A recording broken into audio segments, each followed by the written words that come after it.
ઇન્ગ્રેડિયન્ટ્સમાં pineapple છે, એની સાથે કેરીનો રસ, એક કેળું છે, ખાંડ છે, બટર છે, આદુ અને બદામ. ત્રણેય ફ્રૂટનું કોમ્બિનેશન તમે સરસ લીધું છે. પાઇનેપલ છે એની એકદમ સ્ટ્રોંગ ફ્લેવર હોય છે, મેંગો છે એની પણ સ્ટ્રોંગ હોય છે અને બનાના પણ નોટિસ થતું હોય છે ફ્લેવરમાં. તો ત્રણેયનું બ્લેન્ડિંગ કેવું લાગે છે? ખૂબ સરસ લાગે છે અને એકદમ ડિફરન્ટ છે. આપણે કોઈને પણ સર્વ કરીએ તો એને ભાવી જ જાય એની ગેરંટી હું લઉં છું. ઓકે, એટલે બધા વ્યુઅર્સ ચોક્કસ ટ્રાય કરશે. 100%. સ્ટાર્ટ કરીએ તો? શ્યોર. સૌથી પહેલા ગેસ ચાલુ કરીએ.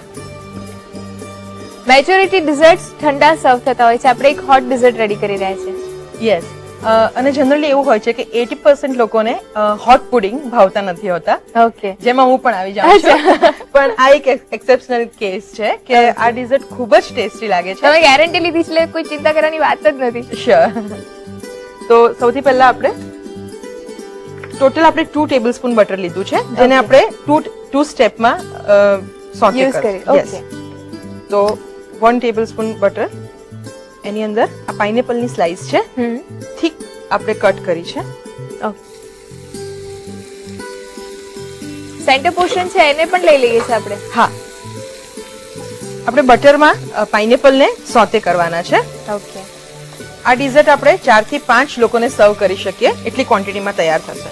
ઓકે, ફ્રેશ પાઇનેપલનો જ ઉપયોગ કરીએ છીએ આમાં. યસ, અને ફ્રેશ પાઇનેપલ લીધા છે એટલે જ આપણે આ પ્રોસીજર કરીએ છીએ. Okay, in case tin pineapple જો લેવામાં આવે તો આપણે ડાયરેક્ટ એને યુઝ કરી શકીએ. અચ્છા, એટલે એ પણ વપરાય છે તો ખરા? વાપરી શકાય, પણ સ્પેશિયલી આ ડિઝર્ટ માટે ફ્રેશ પાઇનેપલ વધારે ટેસ્ટી લાગે છે. આની સાથે આપણે ખાંડ એડ કરશું, લગભગ 3 ટેબલસ્પૂન.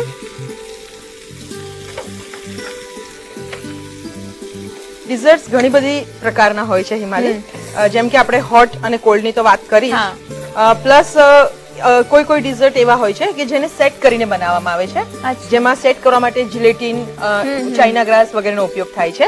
પ્લસ કોઈ એવા હોય છે જે મિક્સ એન્ડ મેચ કરીને બનાવવામાં આવે છે, જેમ કે ક્રીમ છે, વનીલા આઈસ્ક્રીમ છે, ફ્રૂટ્સ છે, જેલી છે, બધું ટોપિંગ અલગ અલગ વસ્તુ આપણે મિક્સ એન્ડ મેચ કરી અને એ ડિઝર્ટ બનાવી શકીએ.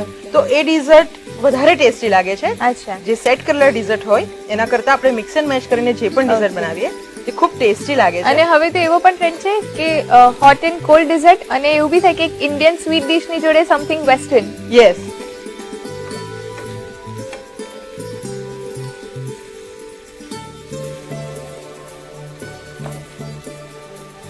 આ ડિઝર્ટ આપણે વધારે લોકોને પણ સર્વ કરવું હોય તો ખૂબ જ ઈઝી છે આની પ્રોસીજર, કારણ કે આને આપણે ઓવનમાં બેક કરીને બનાવવાના છે, એટલે ગમે એટલી વધારે ક્વોન્ટિટીમાં બનાવી શકાય અને ઇન્ડિવિડ્યુઅલ સર્વિંગ પણ ખૂબ જ ઈઝી છે. અચ્છા, અને અગાઉથી આને રેડી કરી શકીએ છીએ કે જ્યારે સર્વ કરવાનું એના થોડા ટાઈમ પહેલા જ રેડી કરવું જોઈએ? એટલે આપણે બેકિંગ ડિશમાં જે સેટ કરશું એ આપણે પહેલેથી બનાવીને રાખી શકીએ. ઓકે, અને જ્યારે આપણે સર્વ કરવાના હોય ત્યારે જ એને ઓવનમાં બેક કરશું. અચ્છા, ક્યાં સુધી આને કુક કરીએ છીએ?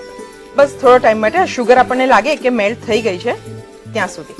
અને કોટિંગ થઈ જવું જોઈએ પાઇનેપલ ઉપર એનું? યસ. હવે આ તૈયાર છે. બેકિંગ ડિશમાં આપણે એને કાઢી લઈશું.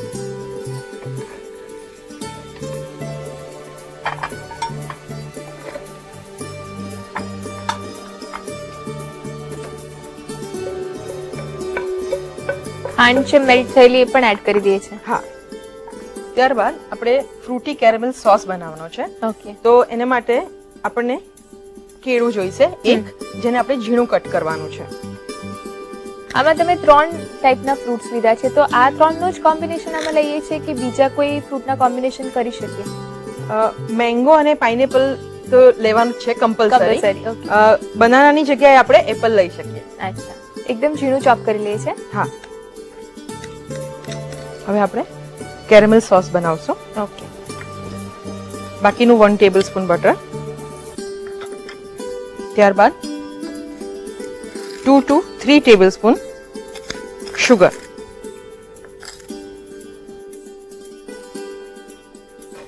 સિમ પર આને આપણે એકદમ ધીમા તાપે કરીએ છીએ. હા, કલર ચેન્જ થવો જોઈએ અને જે શુગર ગ્રેન્યુલ્સ છે એ મેલ્ટ થવા જોઈએ. કેરેમલ સોસ તૈયાર છે. હવે સ્લો કરીને આપણે એની અંદર 2.5 કપ કેરીનો રસ છે અચ્છા ફ્રેશ, એ એડ કરી લઈશું. કેરીની સીઝન ન હોય ત્યારે સ્ટોર કરેલો હોય રસ અથવા કેન રસ પણ યુઝ કરી શકાય. અચ્છા ત્યારબાદ એક નાની ચમચી આદુ છે છીણેલું. પણ કેરીનો રસ જયારે ખાઈએ છીએ ત્યારે ઉપરથી સૂંઠ કેવું કઈ ભભરાવતા હોય છે, એટલે કોમ્બિનેશન બહુ જૂનું છે. હા. ત્યારબાદ આજે એક કેળું છે આપણે ઝીણું કાપેલું, એ એડ કરી દઈએ.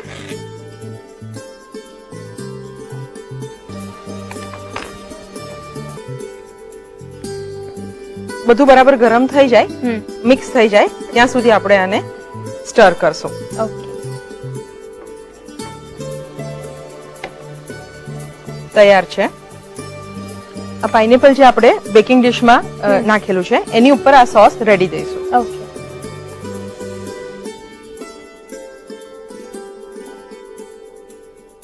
આ જે બદામ છે એને આપણે સ્લાઈસ કરેલી છે, ઓકે આની ઉપર સ્પ્રિંકલ કરી દઈએ. આ ડીશને આપણે અવનમાં મૂકશું. ઓકે એટલે જ્યારે અગાઉથી રેડી કરવું હોય તો આટલી પ્રોસેસ આપણે કરીને રાખવાની, અને જ્યારે સર્વ કરવાનું હોય એના થોડા ટાઈમ પહેલા જ બેક કરીએ છીએ. યસ. ઓકે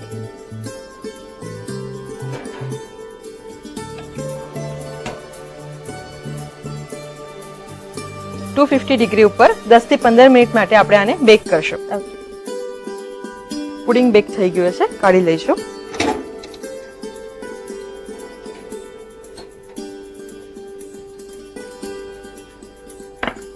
આને આપણે બેક કેમ કરીએ છીએ? કારણ કે આપણી જે પ્રોસેસ છે કુકિંગની એ ગરમ ગરમ જ બધું રેડી કર્યું છે અને પછી બધું એસેમ્બલ કર્યું છે, તો પછી એને ડાયરેક્ટ સર્વ નથી કરી શકતા?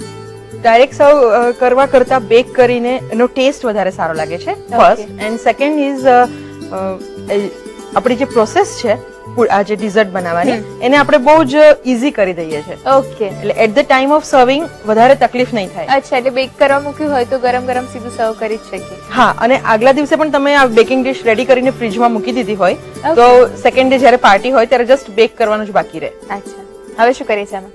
હવે આપણે વનીલા આઈસ્ક્રીમ સાથે આને સર્વ કરશું.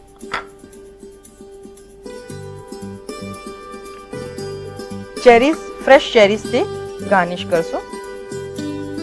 Backed pineapple with Frooti caramel sauce, જે ખૂબ જ ઈઝી છે અને ખૂબ જ ટેસ્ટી છે, તે ખાવા માટે રેડી છે.